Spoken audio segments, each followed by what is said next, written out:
जय जय श्री राम, जय जय श्री राम। बोलो सनातन हिंदू धर्म की, सनातन हिंदू धर्म की। आज हमारे बीच में हिंदू हृदय सम्राट, फायर ब्रांड नेता, जो बहुत बेबाकी से संसद में विरोधियों को चुप करा देते हैं और हमेशा बहुत बेबाकी से बोलते हैं, ऐसे पूर्व केंद्रीय मंत्री और पूर्व राष्ट्रीय अध्यक्ष युवा मोर्चा, मेरा सौभाग्य है, मैंने भैया की टीम में युवा मोर्चा में मैंने काम किया। भैया राष्ट्रीय अध्यक्ष होते थे, मैं प्रदेश का उपाध्यक्ष होता था, तो इनका बड़ा सरल सौम्य व्यवहार, इनके साथ काम करने में बहुत अच्छा लगता था। आज सामने यहाँ बैठे हैं, मैं इनका अभिनंदन करता हूँ। पचमढ़गंज की जनता की तरफ से इनका अभिनंदन, इनका स्वागत है। एक बार जोरदार तालियों से, कम से कम 1 मिनट तक तालियां बजनी चाहिए। बहुत अभिनंदन है, आप हमारी धरा में आए। यहाँ के ऊना सोसाइटी के अध्यक्ष है, जिनका हमेशा मार्गदर्शन मिलता है, चाहे वो 2020 का चुनाव हो, 25 का चुनाव हो, हमेशा पिता की तरह भूमिका निभाते हैं। ऐसे पवन वासुदेव जी, अंकुर जी, बाली जी और हमारी इस बात की बहुत ही लोकप्रिय पार्षद बहन रेणु जी, हमारे मल्होत्रा साहब मंडल अध्यक्ष, हमारी पूर्व पार्षद जो मेरे चुनाव में बहुत अच्छी भूमिका निभा रही है, लगी रात दिन लगी हुई है, ऐसी संध्या वर्मा जी, हमारी बहन सुनीता जी, कोई नाम छूट रहे तो बता दें। हाँ सॉरी, हमारे पूर्व महापौर रहे और आपके निगम पार्षद रहे, ऐसे बड़े भाई विपिन बिहारी जी, और यहाँ उपस्थित सभी मेरी माताएं, मेरी बहनें, मेरे पिता तुल बुजुर्गगण, आपकी उपस्थिति को वंदन करता हूँ। दोनों हाथ जोड़कर आपके पैर में हाथ लगाता हूँ। आपका बेटा रवि नेगी, पिछले 5 साल पहले मैं 2020 में चुनाव लड़ा, आपने मुझे खूब आशीर्वाद दिया, इतना आशीर्वाद दिया कि दिल्ली का मालिक, दिल्ली का डिप्टी सीएम, शिक्षा मंत्री, शराब मंत्री, वो हारते हारते बचा।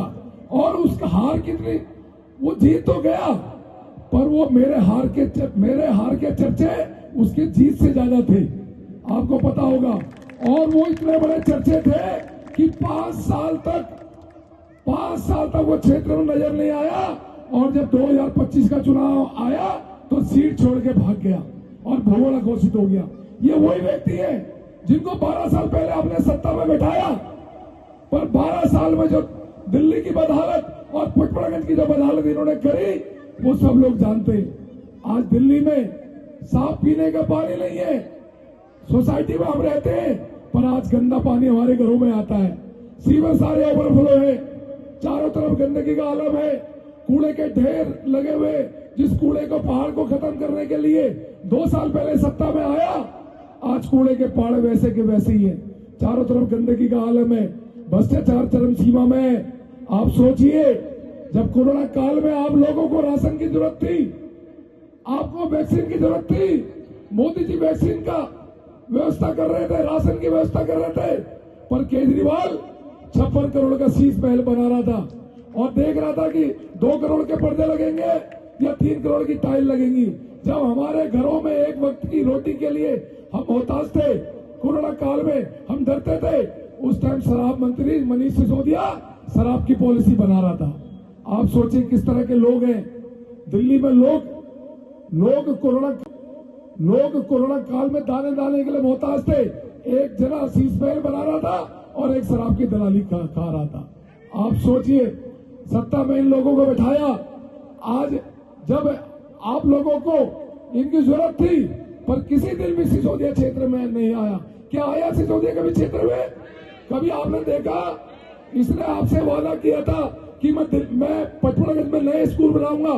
क्या कोई नया स्कूल बने? क्या कोई नया मल्टी कॉम्प्लेक्स बना? क्या कोई समुदाय भवन बना? क्या कोई लाइब्रेरी बनी? क्या कोई बड़े बुजुर्गों के लिए खेल के लिए कमरे बने? क्या बने? क्या बने? पचमढ़गंज में क्या बने?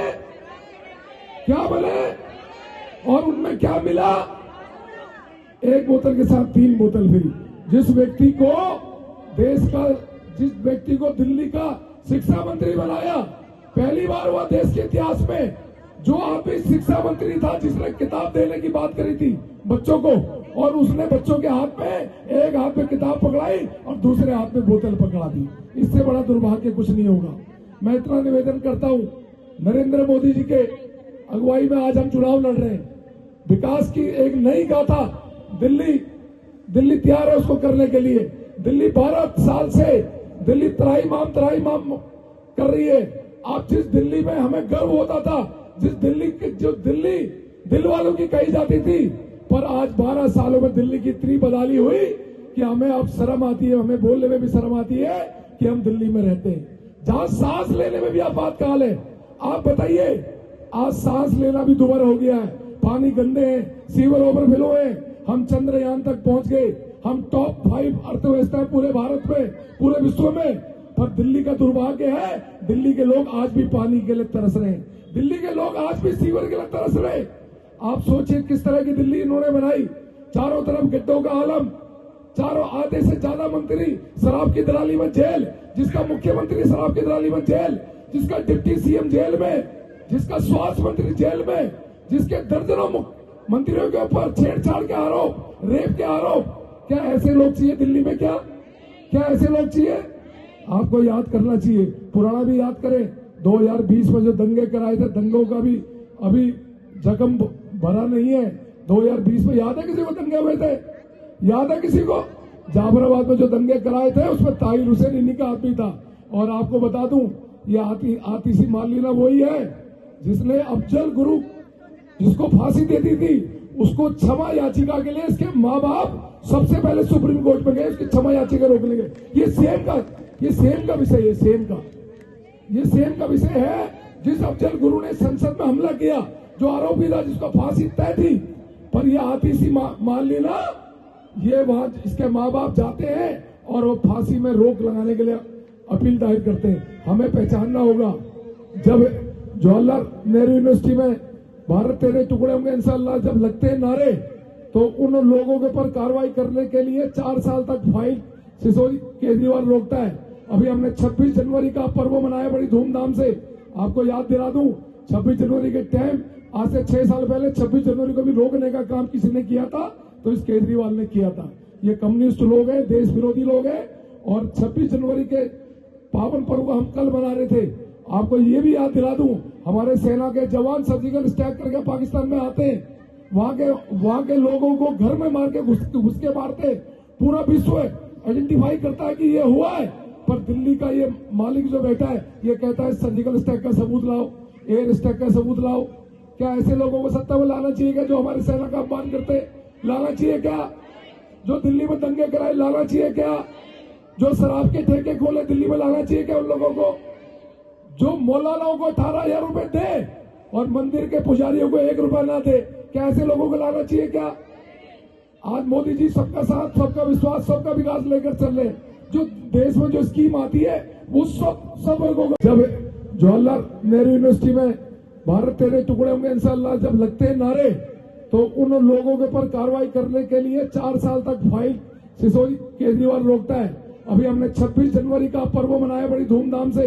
आपको याद दिला दूं, 26 जनवरी के टाइम आज से 6 साल पहले 26 जनवरी को भी रोकने का काम किसी ने किया था, तो इस केजरीवाल ने किया था। ये कम्युनिस्ट लोग हैं, देश विरोधी लोग हैं।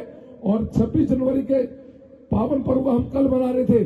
आपको ये भी याद दिला दूं, हमारे सेना के जवान सर्जिकल स्ट्राइक करके पाकिस्तान में आते हैं, वहां के लोगों को घर में मार के घुस के मारते। पूरा विश्व आइडेंटिफाई करता है कि ये हुआ है, पर दिल्ली का ये मालिक जो बैठा है ये कहता है सर्जिकल स्ट्राइक का सबूत लाओ, एयर स्ट्राइक का सबूत लाओ। क्या ऐसे लोगों को सत्ता में लाना चाहिए क्या, जो हमारी सेना का अपमान करते? लाना चाहिए क्या? जो दिल्ली में दंगे कराए लाना चाहिए क्या? जो शराब के ठेके खोले दिल्ली में लाना चाहिए क्या उन लोगों को? जो मौलानाओं को 18,000 रुपए दे और मंदिर के पुजारियों को 1 रुपया ना दे, क्या ऐसे लोगों को लाना चाहिए क्या? आज मोदी जी सबका साथ, सबका विश्वास, सबका विकास लेकर चल रहे। जो देश में जो स्कीम आती है वो सब लोगों को मिलती है, पर क्या दिल्ली में मिलती है क्या सबको?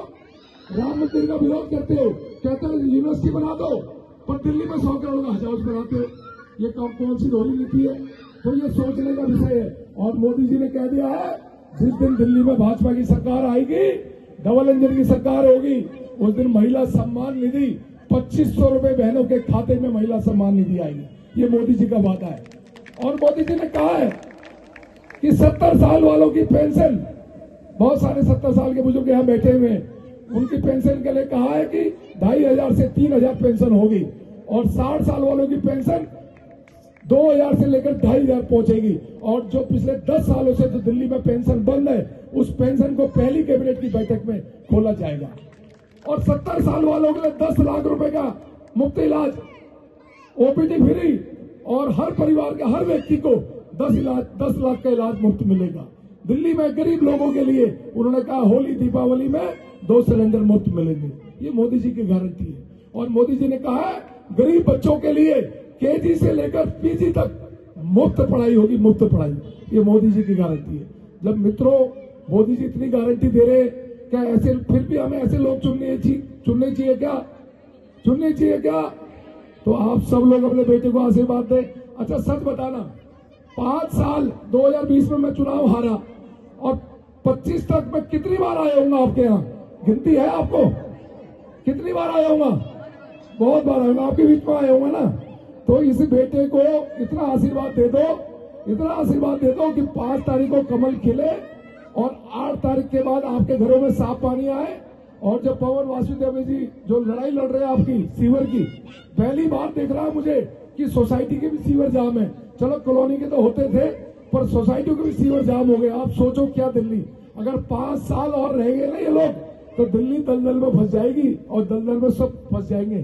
तो मेरा आप सभी से निवेदन है, आज आप अपने बेटे को आशीर्वाद दें। मैं आपको विश्वास दिलाता हूं, इस क्षेत्र के विकास के लिए काम करूंगा।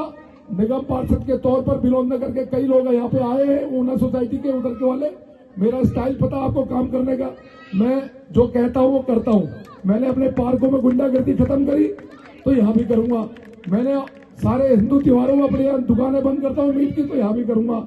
और रात को जो बहनें पार्कों में जाने में डरती थी, मैंने एक सुंदर अच्छा माहौल दिया। आज बहन बेटियां पार्कों में रात को जाती है घूमने। आप सभी का मैं धन्यवाद करता हूं। अब जिनको हम सुनने आए हुए हैं, जिनको मैं भी सुनने आया हूं, ऐसे अनुराग जी को अब मैं माइक दूंगा। आप सबने मुझे सुना और मुझे पूरा विश्वास है कि मुझे आप आशीर्वाद देंगे आशीर्वाद, पूरा आशीर्वाद। चलो, जय जय श्री राम, जय जय श्री राम।